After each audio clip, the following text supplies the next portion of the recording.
station, 1370 WOCA. WOCA.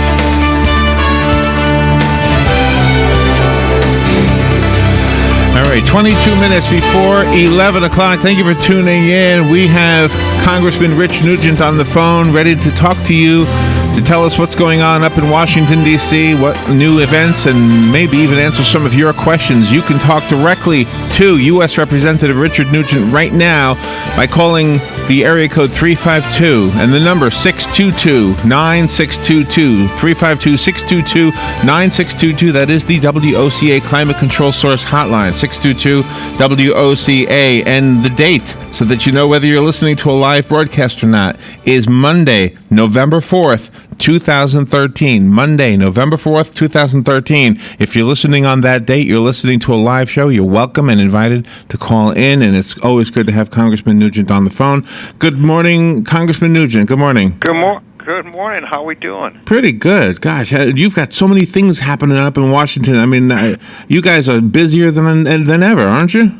Yeah, it's, once again, it's just a crazy time going on up there. And a lot of issues hitting the fan at the same time. Any crystal ball predictions? What's going to actually come of this whole mess? No, which mess? Yeah, I as soon as the words left my mouth, I thought I should have clarified the healthcare mess. The not only the signing up for it, but the healthcare itself. I mean, people are dropping. Well, people are being dropped by their insurance companies. Yeah. I think what you're seeing too, and I think this is just the tip of the iceberg, and the utilization in regards to getting on the online applications and all that. That's one part of it, but I think the larger thing that is coming up now, and people is the sticker shock. Yes. For those that are getting forced into the healthcare exchange, Obamacare. What people are finding out that guess what? It's going to cost them more money than what they have for really less coverage than what they have today. So I think that's the issue that's going to come to the forefront in the very near future. Oh, it's already happening. I've seen so many stories on the Mike Huckabee show, which is a national show. He's getting call after call after call from people who've, they're trying to play by the rules. They're signing up and they're having to pay more than they paid before. Right. Well, I just had some folks in the office here, and we were just talking about it. And they have health insurance currently, and they're getting forced off of it. And the bottom line is to go into the health exchange for actually, it's about the same coverage but higher deductible. They're going to wind up paying more than what they're paying today. And they don't have a choice. They're getting forced into it. And the deductibles are higher as well. Yeah, absolutely. So when people say, well, the policies are the same when the deductible is dragged higher, no, it's not. I mean, that's typically what you use to, keep your health care, the premiums lower is by increasing the deductible. But there's a point in time when you can't afford the deductible. Yeah, and there was a comeback, I guess you would say, from the people who are still adamant about supporting the whole healthcare thing, saying, well, that's only affecting the ultra-rich who already could afford it anyway, and that's going to offset the poor. But the guy that I watched was he made $40,000 a year. Right. He was going from a $400 a month payment now to a $1,200 a month payment. Right. $40,000, that's not ultra-rich. Well, yeah, I don't know what their definition of ultra-rich is. I don't know if it just means that you have a job and you're making money. Right. You're considered rich. I don't consider that. I mean, it goes across the grain, and you're seeing it more and more folks. I did a town hall last week when I was up in D.C., and this was after the government shut down and all the issues that have transpired. Really expected to hear more angst over that. And in reality, what people were really complaining about was the fact that a number of them had received letters that their health insurance. Yeah, right. And they were absolutely very happy with the health insurance they had.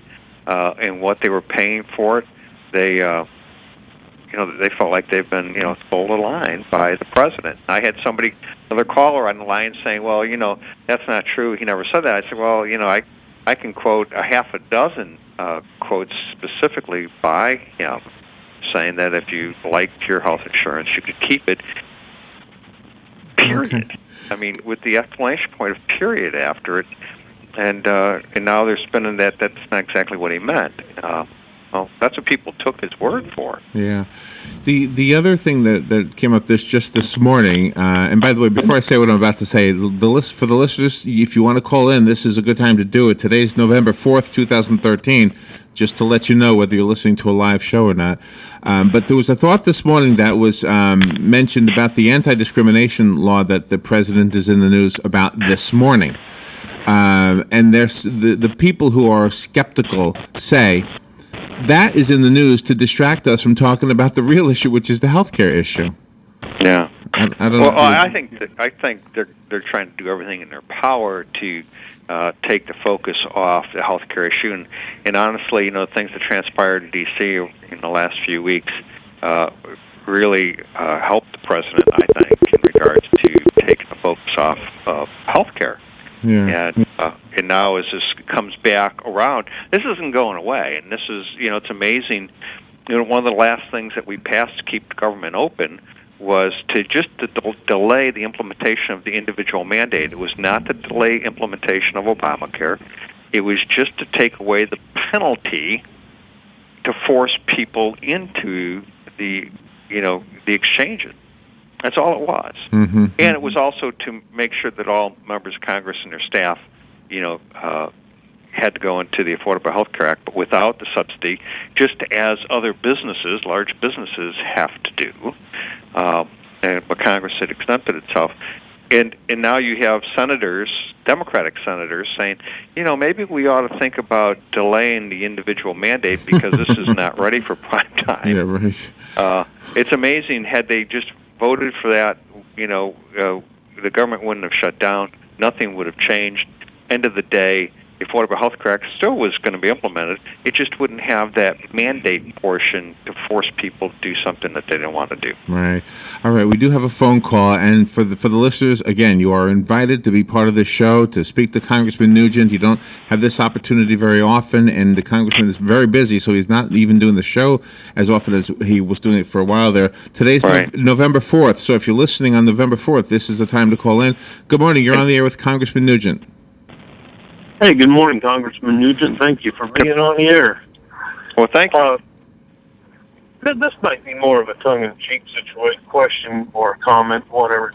But the only way to get rid of the Affordable Care Act would be to repeal the law. It's been voted. It's law. We have to address that first. But I noticed that Texas and Wyoming's come very close to succession from the United States. If Florida were to succeed from the United States, could we eliminate the Affordable Care Act and save daylight savings time? And I'll hang up and get the answer. Yeah. Well, you hit that head, the head of the nail when you said, you have to repeal it, and obviously, when you don't have the votes in the Senate, it's a dead issue. You can't even forward from that point. The other thing is, even if you did have the votes in the Senate, you certainly have them in the House, and we've shown that repeatedly. You still have to have a president who would be willing to sign the law to repeal it and not veto it, because even if we had the narrowest of margins in the Senate to pass it, we wouldn't have the number of votes even in the House to overturn a presidential veto. So, things have got to change dramatically in the next, the next election coming up in 14 for the Senate, and the next election for president in 16, and elect a president who is willing to really repeal. But talk about how do you actually drive healthcare costs down, and how do you make sure that you provide or be able to help provide health insurance for those that because of pre-existing conditions can get health care. and so there's a lot of ideas out there to do that. The problem is you have to get to a point where you can actually do it, and today we're not there. And we found that out. Right. Is this the biggest issue that your constituents are calling you about? Yeah, it's really the number one issue that I hear from constituents. The meetings this morning I had were on that issue in particular. It's the town halls were pretty well inundated with the fact that about the Affordable Health Care Act.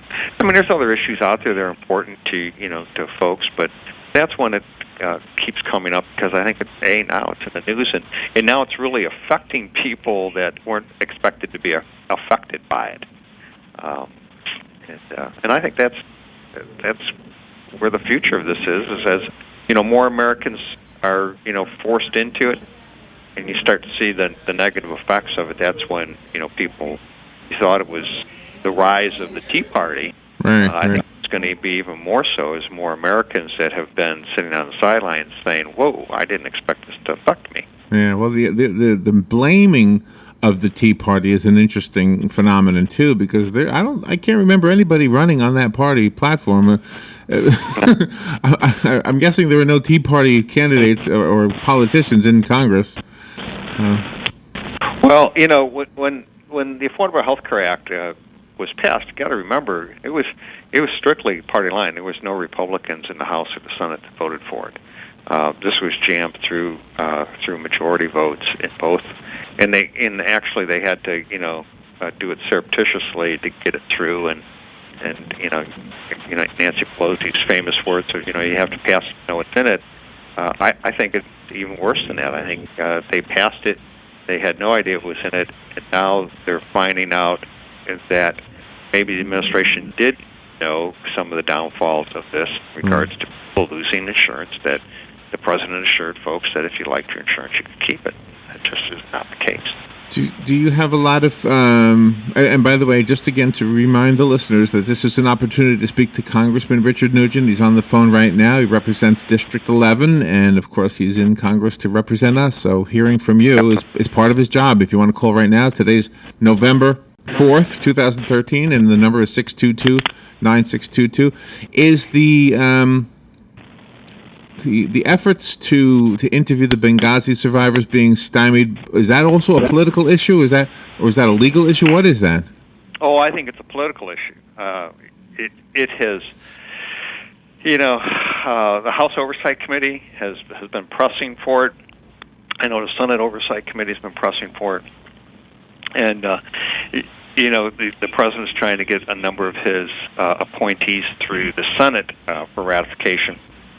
And one of the senators said, you provide the folks that have not been allowed to testify from the Benghazi incident, you let them come forward and we'll pass through those things that you want to pass through the Senate in regards to appointments of different posts that the president has tried to do. And I think that's, is that political? Yeah, absolutely is. I think it's trying to protect those that were higher in the food chain. I mean, I think so. If it isn't, then why wouldn't you do that? Exactly. I know. I don't understand that at all. It's common sense, and I think most Americans are saying, "Hey, listen, if you're really not trying to protect anybody, you would let these people come forward, and the chips fall where they may for the folks that were involved." Let the American people hear the truth behind what occurred and who made the decision. They're gonna come to the right conclusion. I don't think you have to worry about that. Now, maybe that's what they're worried about, is that people are going to come to a conclusion that, hey, listen, this is not where we should be. Right. We do have another phone call. Good morning. You're on the air with U.S. Representative Richard Nugent. Congressman Nugent, I've spoken to you before. I don't know if I've asked you. Are you a veteran yourself, sir? I served 6 years in the Air National Guard, yes. Well, I do thank you for your service. I'm a former United States Marine, and actually I was a United States Marine security guard at American Embassies, Congressman Nugent, back in the late 70s and early 80s. I had two questions for you, sir. as a sitting congressman, if the corporate mercenaries had been U.S. Marines, would number one, be in favor of that instead of letting corporations merge their way into such duties that were done by active duty soldiers? And the other question, Congressman Nugent, is had American soldiers been able to be dispatched from Tripoli to wherever the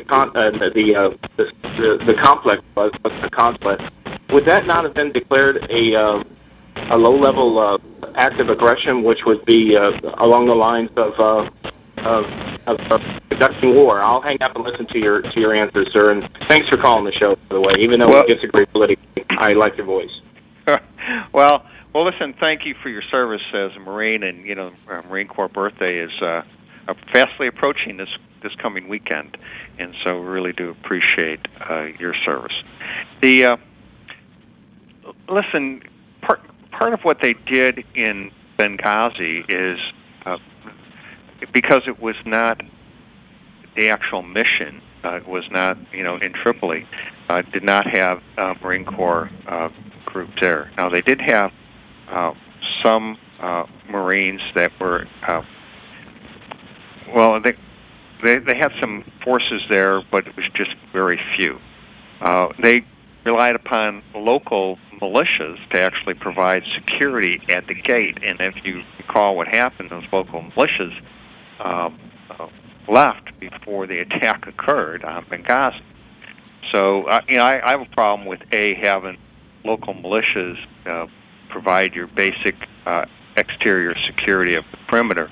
One of the things that we have done is made it so the Marines, if you remember, what the Marines were designed to do was to destroy documents, not necessarily provide force protection at the embassies. That is currently changing with additional Marines being assigned to that function for security of the personnel inside the embassies and the areas surrounding it. So that has changed with what occurred. Benghazi sort of brought the direction towards that to the impetus to actually have that happen. The use of outside forces, where they hire to do it. A lot of these guys that were there were prior service, were Marine or Special Forces guys, so they do have military background. The problem is they just didn't have. They had a special security detail that was assigned that the embassy folks have control over in regards to saying we don't want them assigned any longer. It was a 10-man unit, and so they were withdrawn. And the military can't set the parameters in regards to security at the embassies. That is by the embassy itself. The ambassador makes all decisions in regards to that. They have a security officer who, talks and briefs the ambassador. But when I signed armed services, they were questioning brass as it relates to, when does the military have a right to override? Basically, they don't have a right to override the ambassador and decisions. It's a weird setup. Do you want to comment at all about Representative Mel Watt's bid to take over the housing thing? I'm not that familiar. Don't know that one. Yeah, I don't know anything about it either. So I was wondering. Well, I know that people were talking about it, and I didn't know if it was a big issue in your end. I think it's a Senate thing, isn't it? Yes. Okay. Yeah, that's the Senate has to do all confirmations for any appointments by the president to any positions that he appoints. So that's what I was talking about. Is that they were trying to force the president to allow those that survived Benghazi to have not come forward, and not been allowed to forward to be able to control. The phone line is open if you'd like to speak to Congressman Nugent, and we've got about 3 more minutes, so this is a time to get it in. 622-9622. Again, today's November 4th, for those who want to know if it's a live show, and your calls are invited. This is a good chance to ask a question. For the last callers, I'm not sure where he was trying to go, but all three of my sons, served this country. All three of them, two of them are active duty Army. One is a Florida Army National Guard Black Hawk pilot. Two of them, have been in Afghanistan and Iraq. So I certainly have, from a family perspective. Yeah, you passed his test, I would think. All right, let's go to the phone. Good morning. You're on the air with Congressman Nugent. Good morning, Congressman. Sonny Good morning, calling. Sonny. I am so terribly disappointed in the Republican Party that it's unbelievable. This last year where we had the possible shutdown of the government, I mean, if you're going to start something, you got to finish it. You just can't quit in midstream. And if they didn't want to keep the government open, they would have. Democrats were willing to go along with it and then blame you guys. Now, we all know that there were a lot of statements going around, and a lot of them were out-and-out falsehoods. Where is anybody with a spine to get up there and say, and present these people with lawsuits, libel, or whatever you want to call it? But the statements coming out of the media and Washington were absolutely false. And nobody is doing nothing about it, and nobody has done anything about it. It's about time we start holding the media and these other liberals in Washington accountable. As far as I'm concerned, McCain should be expelled from the Republican Party. And I'll hang up and listen to your comment. Thank you. Thank you. Thank you, Sonny. And first of all, for a libel suit against the media as it relates to their opinion or about a elected official, almost impossible to do, just because the nature of the lawsuit as relates to libel. Because it's a hard one to cover. As it relates to, we picked a fight in the House, and we moved 4 different times to each time, I think coming with a different position. And the last one I think I just spoke about in regards to, just delaying the implementation of the individual mandate, and then also making members of Congress and their staff, held at the same level that, other large businesses are held to, as it relates to going to the Affordable Health Care Act. And we didn't have the votes in the Senate. The bottom line number is that even if every Republican voted, we still didn't have the votes in the Senate to pass it. And lastly, even if they did have the votes in the Senate, we wouldn't have the votes to sustain, overturn a veto. That's the hard facts. That's the hard numbers. Doesn't make it any better. Doesn't make me feel any better about it. At the end of the day, that what came out of the Senate was loaded with a bunch of pork. Go figure. The Senate doesn't have the same rules that the House does. One of the rules in the House is that it can't have earmarks attached to it. And clearly, the bill that came out of the Senate had earmarks attached to it, particularly for McConnell from Kentucky, $3 billion earmarks for a dam project in Kentucky. Wow. And so, I voted no, just because, for a whole host of reasons. You passed a debt limit increase with no reduction in spending. And this is just I know folks may not agree with it, but this is a recipe. When you don't cut your spending, when you don't cover your bills, it's a recipe to continue to have to increase the debt limit. And at what point does that become unsustainable for America? I think we're going to find out, unfortunately, next couple of years, that point is reached. Yeah. Congressman, good to hear from you again. Thank you for doing what you're doing, and not just with the radio show, but what you're doing for us up in Washington, D.C. Congressman, thank you again. Well, I appreciate the callers, even when we disagree. I do appreciate hearing from folks. That's what this is all about. Thanks so much, Larry. That's part of what it's about, yeah. All right, thank you again. We'll take a little break. We'll be right back.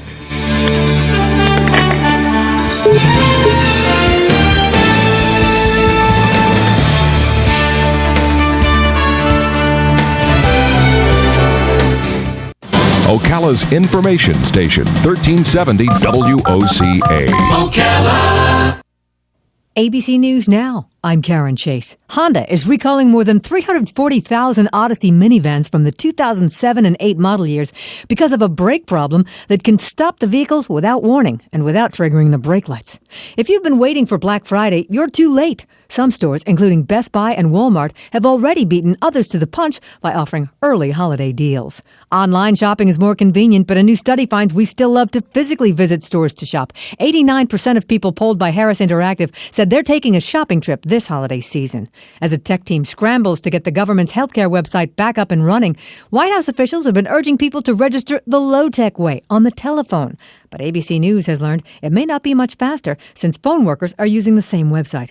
A New York City college student got by, but only with a little help from his friends. He fell into a crawl space between two buildings and got stuck for 2 days until his friends went searching for him. He was freed by firefighters who broke through a wall. This is ABC News. Come on, sweetie, jump to Dad. I'm not sure, Daddy. The water's cool. There are moments in life that cause us to hesitate. Jump right here. Okay. Here I come. I got you. Good job. I did it. That was fun. But once we take action, we're really glad that we did. If you're thinking about selling your home, don't hesitate. Interest rates are low and buyers are in the market. Every market's different. Call a Realtor today and visit Realtor.com. Realtors are members of the National Association of Realtors. I need to protect my company's email. Do you want an email security solution that's hard to install? No. You good with paying a fee for every user? No. How about a little extra for outbound email protection? No. Offshore or automated phone tree support okay? No. Then yes, we can help. The Barracuda Spam and Virus Firewall, the world's best-selling business email security gateway, with email encryption and data leak prevention included at no extra cost. Available as a hardware appliance, virtual appliance, or as a cloud service. And always humans to answer your calls. Try the Barracuda Spam and Virus Firewall free. Go to barracuda.com/yes. The weather is brought to you by myfwc.com. Life jackets save lives. Where in Florida? Cloudy to at times partly sunny and breezy today with a passing shower. The highs in the mid to upper 70s. It'll be mostly cloudy tonight with a low of 66 and then 72 along the coast. Tomorrow and Wednesday will be breezy with intervals of clouds and sun, and there can be a shower in spots, especially near the coast each day. The high tomorrow 79 to 83. Wednesday's high 81 to 85. From the Florida Weather Center, I'm meteorologist Joe Lundberg. You've got a garden and we've got a show for you called You've Got a Garden with your host, Master Gardener Carol Ann Baldwin. Carol Ann answers your questions about your flowers, your veggies, your grass, your trees, even questions about your bugs. And she's only on WOCA, so don't miss Carol Ann Baldwin and You've Got a Garden each Tuesday from 9 a.m. to 10 a.m. right here on WOCA The Source. Ocala's information station, 1370 WOCA. Ocala.